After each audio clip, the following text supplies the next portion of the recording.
అందరికీ నమస్తే అండి. Welcome to our channel. YSR Congress party నాయకుడు, మాజీ మంత్రి అంబటి రాంబాబు ఈ రోజున తన మీద నమోదైనటువంటి ఒక కేసుకు సంబంధించి గుంటూరు కోర్టు లోపలికి వెళుతూ 'పుష్ప' సినిమాలోని తగ్గేదిలే అంటూ స్టైల్ చూపిస్తూ అభివాదం చేస్తూ కోర్టు లోపలికైతే వెళ్ళడం జరిగింది. ఇలా తగ్గేదిలే అంటున్న అంబటి రాంబాబుని లేదా ఆయన చూపించినటువంటి హావభావాలు చూసిన తర్వాతైనా కూటమి ప్రభుత్వ పెద్దలు వాస్తవంలోకి రాకపోతే గనక భవిష్యత్తులో రాజకీయంగా నష్టపోయేటువంటి అవకాశాలే ఎక్కువ. ఏపీలో రాజకీయాలు ఎలా త్వరగా మనకు వ్యతిరేకంగా మారుతా ఉన్నాయి, బలంగా తయారవుతున్నాయి అనేటువంటి విషయాన్ని కూటమి ప్రభుత్వ పెద్దలు వెంటనే గ్రహించకపోతే 2029 ఎన్నికల్లో చేతులు కాల్చుకునే అవకాశాలే ఎక్కువ. 151 సీట్ల నుంచి 11 సీట్లకు పడిపోయినటువంటి వైఎస్ఆర్ కాంగ్రెస్ పార్టీ, ఒక రకంగా అయోమయ స్థితిలో ఉన్నటువంటి వైఎస్ఆర్ కాంగ్రెస్ పార్టీ మరింత బలంగా తయారయ్యేందుకు చేజేతుల అవకాశాలను కూటమియే వైసీపీ పార్టీకి వారి చేతిలో పెడతా ఉంది. ఆ పరిస్థితులను కల్పిస్తా ఉంది. కూటమి అధికారంలోకి వచ్చిన దగ్గర నుంచి వైఎస్ఆర్ కాంగ్రెస్ పార్టీలో ముఖ్య నేతలు ఒక్కొక్కరుగా జైలుకి వెళ్తా ఉన్నారు. బెయిల్ మీద బయటకు వస్తా ఉన్నారు. వల్లభనేని వంశీ దగ్గర నుంచి తాజాగా అంబటి రాంబాబు వరకు. అంబటి రాంబాబు ప్రస్తుతం జైల్లోనే ఉన్నారు. ఇలా వైసీపీ పార్టీ ముఖ్య నేతలు జైలుకి వెళ్తా ఉన్నప్పుడు కూటమి ప్రభుత్వ పెద్దలు ఏం చెప్తా ఉన్నారు? రెడ్ బుక్ చూసి వైసీపీ పార్టీ భయపడతా ఉంది. వాళ్ళు తప్పులు చేశారు. చట్టం తన పని తాను చేసుకుపోతుంది అంటూ కూడా కూటమి ప్రభుత్వ పెద్దలు మాట్లాడుతూ ఉన్నారు. ఇక కూటమికి సంబంధించినటువంటి నాయకులు, కార్యకర్తలు ఏం మాట్లాడుతూ ఉన్నారు? వీళ్ళు జైలుకి వెళ్తా ఉన్నారు.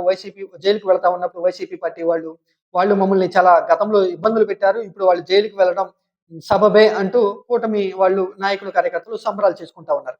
ఇలా రెడ్ బుక్‌ని చూసి భయపడుతుంది లేదా కేసులకి భయపడుతుంది వైసీపీ పార్టీ పని అయిపోయింది అని భావిస్తున్నటువంటి కూటమి నాయకులు, కార్యకర్తలకి భిన్నంగా, వాళ్ళ ఆలోచనలకి భిన్నంగా వైసీపీ పార్టీ మరింత బలంగా తయారవుతా ఉంది.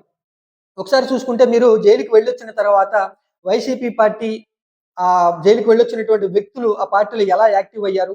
అలాగే ఎలా కూటమిని మరింత బలంగా విమర్శిస్తా ఉన్నారు? తర్వాత ప్రజల్లోకి ఎలా వెళుతా ఉన్నారు? ఏ నినాదంతో ముందుకు వెళుతా ఉన్నారు? అనేటువంటి విషయాన్ని చూస్తే గనక స్పష్టంగా మీకు అర్థమైంది. వైసీపీ పార్టీ మరింత బలంగా తయారేందుకు కూటమియే చేజేతుల సహాయం చేస్తా ఉంది అనేటువంటి విషయం. జైలుకి వెళ్ళొచ్చిన తర్వాత వల్లభనేని వంశీ కూటమిని ఎక్కడ కూడా విమర్శించకపోయినా ప్రజల్లోకి బలంగా వెళ్తా ఉన్నారు. ఆ పార్టీని ప్రజల్లోకి ముందుకు తీసుకెళ్తా ఉన్నారు. ఒక రకంగా సింపతితో కూడా ప్రజల్లోకి వెళుతున్నటువంటి పరిస్థితులు ఆ వల్లభనేని వంశీ కల్పించుకున్నారు. చెవిరెడ్డి భాస్కర్ రెడ్డి జైలు నుంచి బయటకు వచ్చిన తర్వాత కూటమిని ఏ విధంగా విమర్శించారో ఒకసారి మీకు చూస్తే అర్థమవుతుంది. జోగి రమేష్ కూడా ఎలా విమర్శిస్తా ఉన్నారో అనేటువంటి విషయం మీకు అర్థమవుతుంది. తర్వాత అంబటి రాంబాబు జైల్లో ఉన్నా కూడా ఆయన ఎన్ని కేసులు పెట్టినా తగ్గేదేలే అంటూ కూడా ఆయన చూపించినటువంటి హావభావాలు, ఆ స్టైల్ చూసిన తర్వాత YSR Congress party red book కు ఎక్కడ కూడా భయపడలేదు. ఎన్ని కేసులు పెట్టినా, ఎన్ని ఇబ్బందులు పెట్టినా మేము మరింత బలంగా తయారవుతున్నాం అనేటువంటి కాన్ఫిడెన్స్ ను కూడా కూటమియే వైసీపీ పార్టీలో నింపిందని చెప్పుకోవచ్చు. ఇక జైలు నుంచి లేదా కేసులకు భయపడి వైసీపీ పార్టీని మేము విడిచి ఎక్కడికి వెళ్ళట్లేదు, వైఎస్ జగన్మోహన్ రెడ్డి వెంటే మేము నడుస్తాం అనేటువంటి ఒక బలమైనటువంటి సంకేతాలను కూడా వైసీపీ పార్టీలోని కార్యకర్తలకి ఆ జైలుకి వెళ్ళొచ్చినటువంటి నాయకులు పంపిస్తా ఉన్నారు. భవిష్యత్తులో ఇంకా ఎవరైనా సరే వైసీపీ పార్టీలో ఇంకో 3 ఏళ్ళు ఉంది. ఇంకా కొంతమంది నాయకులు జైలుకి వెళ్ళేటువంటి అవకాశం ఉన్నా కూడా వారికి కూడా ఒక రకంగా ఆత్మస్థైర్యాన్ని నింపుతా ఉన్నారు. జైలుకి వెళ్ళొచ్చినటువంటి మేము చాలా బలంగా బయటకు జనాల్లోకి వెళ్తా ఉన్నాం. పార్టీ ఎక్కడ కూడా వెనక్కి తగ్గట్లేదు. కూటమిని చూసి 3 పార్టీలు కలిసి ఉన్నటువంటి ఆ కూటమిని చూసి కూడా వైసీపీ పార్టీ ఏమాత్రం కూడా భయము, బెదురు లేకుండానే మేము రాజకీయంగా మరింత స్ట్రాంగ్ గా తయారవుతా ఉన్నాం. 151 నుంచి 11 సీట్లకు పడిపోయినటువంటి మనం అంత త్వరగా జనాల్లోకి వెళ్ళడానికి కూటమి మనకి అవకాశం ఇచ్చింది అనేటువంటి ఒక ఆత్మస్థైర్యం, శక్తి, బలం అనేది వైసీపీ పార్టీకి కల్పించిన పరిస్థితులు ప్రస్తుతం ఏపీలో ఉన్నాయి. ఇక ప్రజల్లోకి కూడా రెడ్ బుక్ ని చూపించి రెడ్ బుక్ పేరుతో ప్రజల్లోకి మరింత బలంగా వెళ్లేందుకు అవకాశం కూడా వైసీపీ పార్టీకి దొరికిందని చెప్పుకోవచ్చు. ఇక్కడ కూటమి ప్రభుత్వ పెద్దలు, నాయకులు, కార్యకర్తలు వైసీపీ పార్టీ జైలుకి వెళుతున్న సందర్భంలో సంతోషపడినా, సంబరాలు చేసుకున్నా కూడా ప్రజల్లో అది ఒక సింపతి గెయిన్ అయ్యేందుకు అవకాశం కల్పిస్తోంది. అలాగే ప్రజల్లోకి ఇంకా 3 ఏళ్ళు ఉన్నా కూడా వైసీపీ పార్టీ మరింత బలంగా వెళ్లేందుకు కూటమి అవకాశం సృష్టిస్తా ఉంది.